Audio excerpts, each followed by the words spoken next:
যখন বণিক্য চুমনির দিক থেকে 100 মিটার মতো গিয়ে ফেরত আসলাম, হঠাৎ পুলিশ বলছে না এখানে আপনাদের দাঁড়াতে হবে। আমি কেন?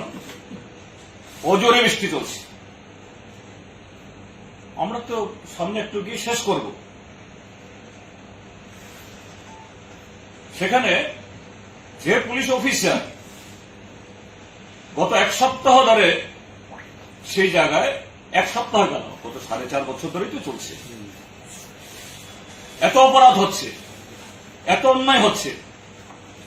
গতকালও বিকালবেলা শাসক দল মিছিল করেছে, অশ্লীল কিস্তি, ঘিউর, ধমক ইত্যাদি দিয়ে। এদের কিছু আটকাতে পারলো না। আমাদের শান্তিপূর্ণ মিছিল এই বিষয়ের মধ্যে আটকিয়ে বলছে আপনারা এখানে দাঁড়াতে হবে। আমি বললাম আরে ভাই, আপনি গ্রেপ্তার করুন আমাদেরকে, যদি আমাদেরকে সেখানে বাড়িতে ঢুকে অন্তত অনেক মহিলা, অন্তত বৃষ্টি ভেজা থেকে আমাদের কি করুন। এরপর এটা বলাতে আমরা আসলাম, আমরা বাড়িতে ঢুকেছি। কথা অনুযায়ী আমাদের প্রোগ্রাম শেষ করব। তোমরা পবিত্রকর 5-6 মিনিট বললেন, আমি 5-6 মিনিট কথা বলে প্রোগ্রাম শেষ করবেন। কিন্তু আমার বক্তৃতা শুরু হওয়ার সাথে সাথেই খয়েরপুর বাজারের দিক থেকে লাঠি সোটা নিয়ে বিজেপির দুষ্কৃতী বাহিনী চলে আসে।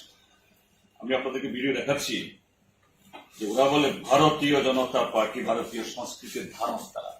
দেখুন তাদের চেহারা, ভারতীয় সংস্কৃতির চেহারা দেখুন। কর্মসূচি সিপিআইএম, কর্মসূচি আমাদের।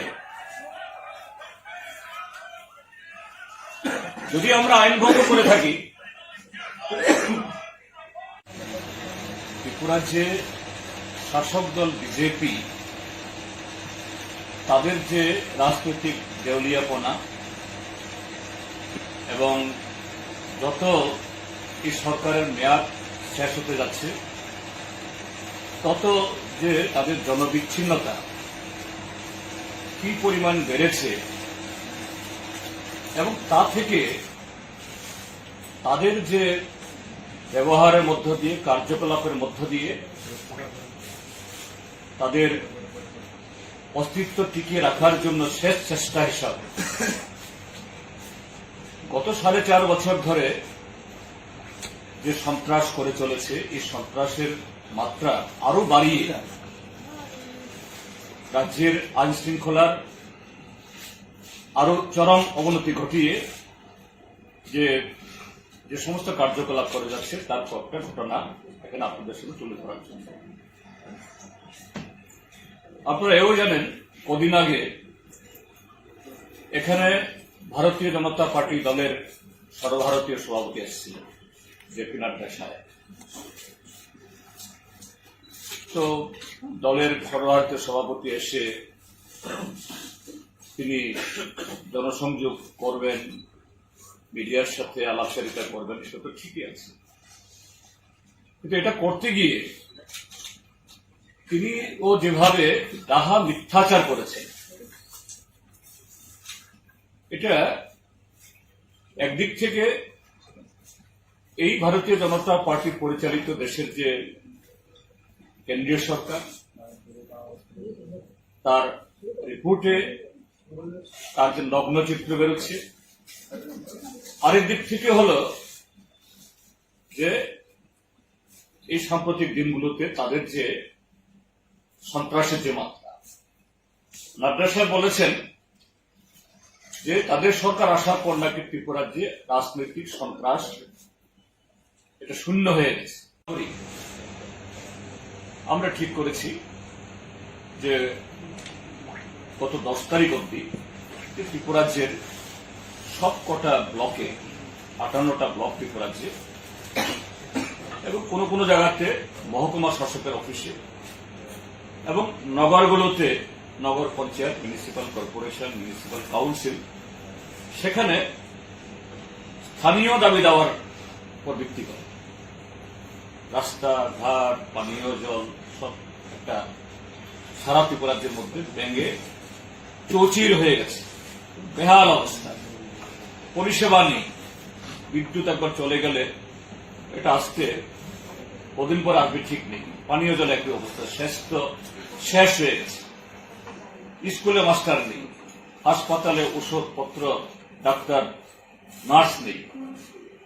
গণতান্ত্রিক ভাবে আমরা সরকার যে মিথ্যাচার করছে, মিথ্যা প্রচার করছে, সরকারের চোখে আঙ্গুল দিয়ে দেখানোর জন্য যে না দেখো বাস্তব একরকম আর তোমরা এক কথা বলছো,